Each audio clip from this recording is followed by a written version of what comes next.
ಪ್ರವಚನ ಮಂಗಳೋತ್ಸವ ಕಾರ್ಯಕ್ರಮ ತಾಳಿಕೋಟಿ ಪಟ್ಟಣದ ಮಂದಿರದಲ್ಲಿ ಶ್ರೀ ಪಾಂಡುರಂಗ ವಿಠ್ಠಲ ಪ್ರವಚನ ಕಾರ್ಯಕ್ರಮದ ಮಂಗಳೋತ್ಸವ ರವಿವಾರ ಜರುಗಿತು. ಕಾರ್ಯಕ್ರಮಕ್ಕೆ ಮುಖ್ಯ ಅತಿಥಿಗಳಾಗಿ ಆಗಮಿಸಿದ ಪಟ್ಟಣದ ಹಿರಿಯ ವೈದ್ಯ ಡಾಕ್ಟರ್ ವಿ.ಎಸ್. ಕಾರ್ಚಿ ಅವರು ಮಾತನಾಡಿ 5 ದಿನಗಳವರೆಗೆ ಇಲ್ಲಿ ತಾವು ಆಲಿಸಿದ ಪ್ರವಚನದ ಅಮೂಲ್ಯ ಚಿಂತನೆಗಳನ್ನು ಜೀವನದಲ್ಲಿ ಅಳವಡಿಸಿಕೊಳ್ಳುವ ಪ್ರಾಮಾಣಿಕ ಪ್ರಯತ್ನ ಮಾಡಬೇಕು ಎಂದರು. ಸಿದ್ದರಾಮ ಶಿವಯೋಗಿಗಳು ಕೊನೆಯ ದಿನದ ಪ್ರವಚನದಲ್ಲಿ ಈ ಜಗತ್ತಿಗೆ ಬಂದ ಎಲ್ಲ ದಾರ್ಶನಿಕರ, ಮಹಾಪುರುಷರ, ಶರಣರ ಬದುಕಿನ ಆದರ್ಶಗಳನ್ನು ತಿಳಿಯುವ ಪ್ರಯತ್ನ ಮಾಡಬೇಕು. ಶ್ರೀ ಪಾಂಡುರಂಗ ವಿಠ್ಠಲ ಜೀವನದ ದರ್ಶನವನ್ನು ಮಾಡಿಕೊಳ್ಳಲು ನಾನು ಪ್ರಯತ್ನಿಸಿದ್ದೇನೆ.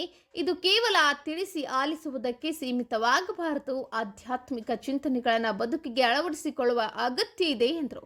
ಇದೇ ಸಂದರ್ಭದಲ್ಲಿ ಪೂಜ್ಯ ಸಿದ್ದರಾಮ ಶಿವಯೋಗಿಗಳನ್ನು ಶ್ರೀ ಪಾಂಡುರಂಗ ವಿಠ್ಠಲ ಟ್ರಸ್ಟ್, ವಿವಿಧ ಸಂಘ ಸಂಸ್ಥೆಗಳು ಹಾಗೂ ಪತ್ರಕರ್ತರ ಬಳಗದ ವತಿಯಿಂದ ಗೌರವ ಸಮರ್ಪಣೆ ಸಲ್ಲಿಸಲಾಯಿತು. ಪ್ರವಚನ ಮಂಗಳೋತ್ಸವ ಕಾರ್ಯಕ್ರಮದಲ್ಲಿ ಟ್ರಸ್ಟ್ನ ಅಧ್ಯಕ್ಷ ಸಂಭಾಜಿರಾವ್ ವಾಡ್ಕರ್, ಡಾಕ್ಟರ್ ಎನ್.ಎಲ್. ಶೆಟ್ಟಿ, ದತ್ತಾತ್ರೇಯ ಹೆಬ್ಸೂರ್, ಟ್ರಸ್ಟ್ನ ಪದಾಧಿಕಾರಿಗಳು, ವಿವಿಧ ಸಮಾಜಗಳ ಗಣ್ಯರು, ಹಿರಿಯರು ಹಾಗೂ ಅಪಾರ ಸಂಖ್ಯೆಯಲ್ಲಿ ಮಹಿಳಾ ಭಕ್ತಾದಿಗಳು ಉಪಸ್ಥಿತರಿದ್ದರು. ನ್ಯೂಸ್ ರಿಪೋರ್ಟ್ ಕಿಶೋರ್ ಕುಲಕರ್ಣಿ, ಸಮೃದ್ಧ ಕರ್ನಾಟಕ ನ್ಯೂಸ್, ತಾಳಿಕೋಟೆ.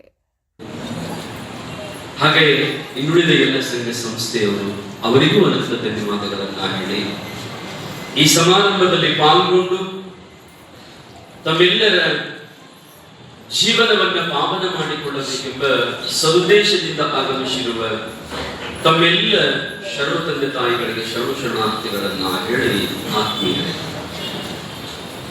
ಪುಣ್ಯಾತ್ಮರೇ, ತಾವೆಲ್ಲ ಆಷಾಢ ಏಕಾದಶಿಯ ನೈವೇದ್ಯವಾಗಿ ಎಷ್ಟು ವಿಜೃಂಭಣೆಯಿಂದ ತಾವೆಲ್ಲ ಏಕಾದಶಿಯನ್ನ ಆಚರಣೆ ಮಾಡಿರಿ ಅಂತಂದ್ರೆ ನೋಡ್ಬೇಕು. ಗುಡಿ ದೇವಸ್ಥಾನ ಮುಂಜಾನೆಯಿಂದ ಖಾಲಿನೂ ಇಲ್ಲ.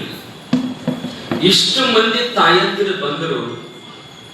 ಬಹುತೇಕ ತಾಳಿಕೋಟೆಯ ಎಲ್ಲ ಹೆಣ್ಣು ಮಕ್ಕಳ ತಾಯಂದಿರು ಪಾಂಡುರಂಗನ ದರ್ಶನ ತಗೊಂಡು ಹೋದ್ರು, ನೈವೇದ್ಯ ಕೊಟ್ಟು ಹೋದ್ರು.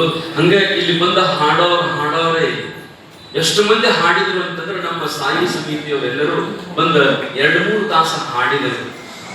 ಬಹಳಷ್ಟು ಮಂದಿ ತಾಯಿಯಂದಿರು ಬಂದರು. ಆದ್ರೆ ನಮ್ಮ ಶರಣರು ಬಹಳ ಕಡಿಮೆ, ಗಂಡು ಮಕ್ಕಳು ಬಹಳ ಬರ್ಲಿಲ್ಲ. ಯಾಕೋ ಮತ್ತೆ ನಿಮಗೇನು ಗೊತ್ತಿರಿ ಸ್ವಾಮಿಗಳು ಅಂತಂದ್ರೆ ನಾನು ಇಲ್ಲೇ ಕೂತಿದ್ದೆ.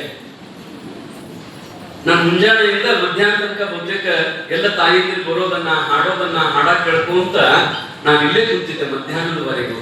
ಬಹಳಷ್ಟು ಮಂದಿ ತಾಯಿಯಂದಿರು ಬಂದ್ರಿ. ಈ ಆಷಾಢ ಏಕಾದಶಿಯನ್ನ ಬಹುತೇಕ ಈ ವರ್ಷ ಬಹಳ ವಿಜೃಂಭಣೆಯಿಂದ ತಾವೆಲ್ಲ ಆಚರಣೆ ಮಾಡಿರಿ. ನಮ್ಮ ಪಾಂಡುರಂಗನ ಸಮಿತಿಯವರು, ನಮ್ಮ ಸಂಭಾಜಿಯವರನ್ನ ಮೊದಲು ಮಾಡಿಕೊಂಡು ದೇಶಪಾಂಡೆಯವರು, ಇನ್ನುಳಿದ ಎಲ್ಲ ಹಿರಿಯರು ಬಹಳಷ್ಟು ವಿಶೇಷವಾಗಿ ಈ ವರ್ಷ ಈ ಕಾರ್ಯಕ್ರಮವನ್ನ ಆಚರಣೆ ಮಾಡಿರಿ. ಬಹುತೇಕ ಇದು ಇವತ್ತು ಕೊನೆಯ ದಿನ. ನಾಳೆ ನೀವೆಲ್ಲ ಬರ್ತೀರಿ? ಬರಬೇಕು. ಯಾಕೆ ಮತ್ತೆ ನೀನೇ ಇರಂಗಿಲ್ಲ ಸ್ವಾಮಿ, ನಾವಿದ್ರೆ ಬರ್ತೀವಿ. ಕಾರ್ಯಗಳಲ್ಲಿ ತಾಳಿಕೋಟೆ ನಗರದ ಯಾವತ್ತು ಧಾರ್ಮಿಕ ಕಾರ್ಯಗಳಲ್ಲಿ